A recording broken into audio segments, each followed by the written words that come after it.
Ladies and gentlemen, boys and girls, my name is Subrata Sarkar. I'm a mechanical engineer working in manufacturing industry since the last 22 years. Today I'll discuss what is communication. We every day, every moment in life, everywhere we are doing communications. But how effectively we do the communication, that's very important. And what are the things actually is elements of communication, how communication can be effective, how communications are breaks actually, how communication doesn't transmit properly.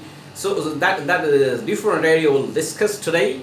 Now, technically, what is communications? Communications is a exchange of information through speaking, through signaling, and through writing.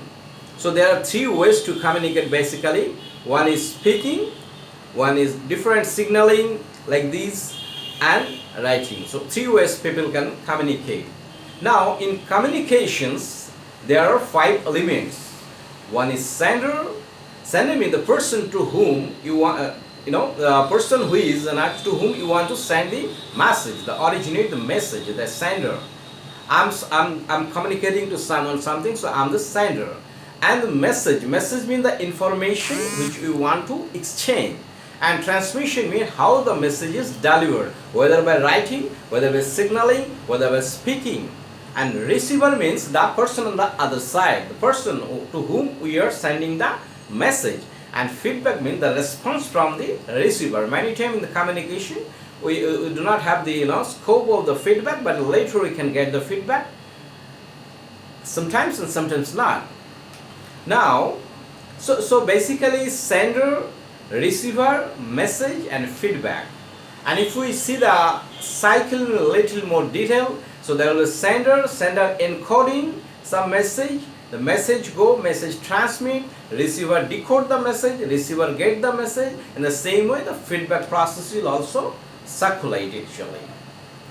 Now, is communication is a very simple job. We think we tell something and some people has understood. So it's a very simple job. It's not so. It's very, very difficult job actually.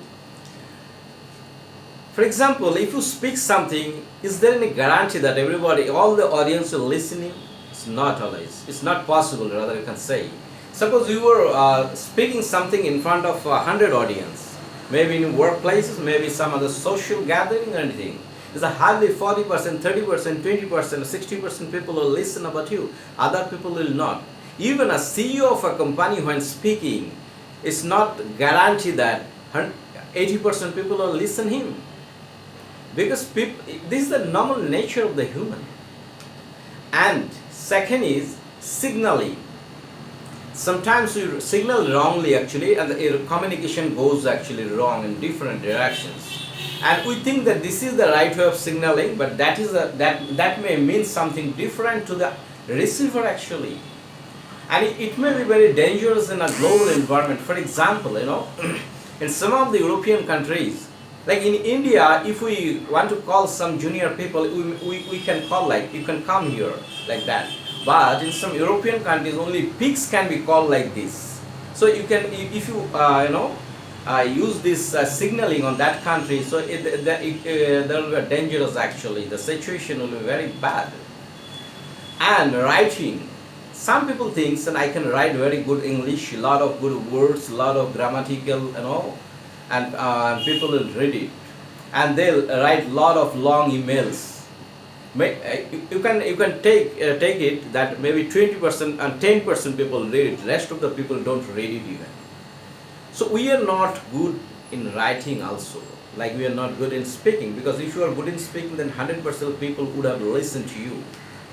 So we are not good at speaking, we are not good at signaling, and we are also bad in writing.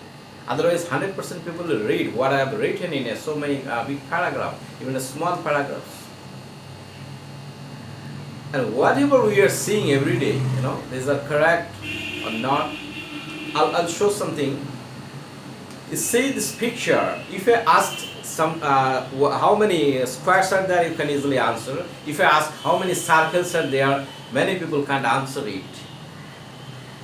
You watch, you'll find there are 16 circles in this picture. What is this? You may think this is a seal. Look properly, watch properly, you'll find there is a car. And in this picture, in a very in the first impression, you can find a bicycle. But if you look properly, you'll find there is a bike, motorbike. Even in this picture, there are a lot of horizontal lines. Now, if I ask what is the angle, because lines looks not parallel to each other, so what should the angle between these two lines? Is zero. All the lines, all the longitudinal lines are perfectly parallel. It is because of the cross herringbone lines, we are getting confused actually. So we are not good at observing also. Now in this picture, if I ask someone how many circle you can see in the cross points, how many cross points you can see the circle actually. If you watch properly, in every cross point you will find circle, but when you move your eyes from one position to another, you will find that there is no circle. So so observing something is also not an easy job. Now in communications there are a lot of myths actually. Misunderstanding of the people actually. For example, some people think that you are telling, I am telling, so other people are telling, so there is a lot of confusion. So to have a better confusion, let's talk one person only. You tell us, a message will come from a single point. It's wrong also. It will not also communicate, solve the purposes. Some people think that if I tell someone something, you will also get the same message. Not necessary. If you are telling in English also, that person understood English, but still the message will not go. Now, I'll show something actually how human mind actually works. It is technically called something, but I'll just first make you understand like how human mind works actually. It's not by letter, it is actually by a package, that is word. Now I'll write something in a wrong spelling. All the words I'll spell. Spelling is, there is a lot of mistake in spelling of every word. But still, if you place this document to any person who can speak English, read English, he can smoothly speak out. You can see what is written here. All the spellings are mistake actually. There is a mistake in each spelling, one or two mistakes. Like according to the research at the Cambridge University, it doesn't matter what order the letters or words. Actually, every words, when we read out some words, our eyes and brain coordinate for the first letter and the second last letter. In between, if you juggle the alphabets, then it doesn't matter actually. You can make some meaning of the words. So this is how human mind works. So if there is something, it's not that everything will be observed. It is brain doesn't take it actually. This is the way human brain works. Now there are three styles of communication. One is called aggressive communication, one is called assertive communication, one is called non-assertive communication. In workplaces, assertive communication is very important. Rather, you can say in most of the cases, assertive communication is needed actually. What is assertive communication? The concept. What is the concept? The psychology actually. Assertive communication means, in a different way, like from transaction analysis point of view, I can say, I am important, you are important. Your work is important, my work is important. Like for example, in an office, you are going into some other department and asking some information from him, and you ask in this way that I know you are busy, but still you find some time and give this information to me. It may happen that the person can say, I am very busy at this moment, I cannot give this information next 2 days. So assertive means I am important, you are also important, your work is important, my work is also important. So this is basically assertive communication. In aggressive communication means I am important, you are not important. This is like in transaction analysis say I am okay, you are not okay. So actually this is a parental ego state. It means sometimes what happen, some people come in offices, I'm telling you. You do this work for me, whatever work you forget, I want my job to be done fast. This job to be done fast. So this is basically is an aggressive communication. It's a wrong way of communication, whosoever it is. And there is another called non-assertive. This is also ineffective for any organization, non-assertive. This means these people are incapable to say in front of some people or demand for their works, and they leave that and they make that person in this position, and they create their position here. So they say, for example, you are the boss or you are a senior person, you know everything, so whatever you feel you can do it. No, it's not like that. But in the same cases, the assertive communication will be, this is needed for my job, and this information will come from you, so you find times and give this information to me. So assertive communication is actually the character of the person actually, like, you know. Now in communication, so there are three styles of communication. One is assertive, one is aggressive, and one is non-aggressive. So from different words also you will find which type of communication is going on, and from different body language, different words people are using, the voice tone actually, there are a lot of way actually to identify how the person is doing this communication, whether assertive, aggressive or non-aggressive, and whether this is the right, you know, way of communication for the particular situation or moment. And in communication there is a very simple way to divide two parts. One is the verbal, one is the non-verbal communication. Many people have a small misunderstanding about the verbal communication. Some people understood that verbal means speaking something. No. Verbal means communicating with language. Language means like English, French, Bengali, Hindi, like this is the language I'm talking about, not the body language. So when you are telling something or you are writing something, so both are together called the verbal communication.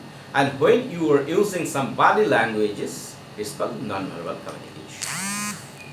Like, you know, you can see here in this picture, some people are speaking over phone, talking over phone. So this is a verbal communication.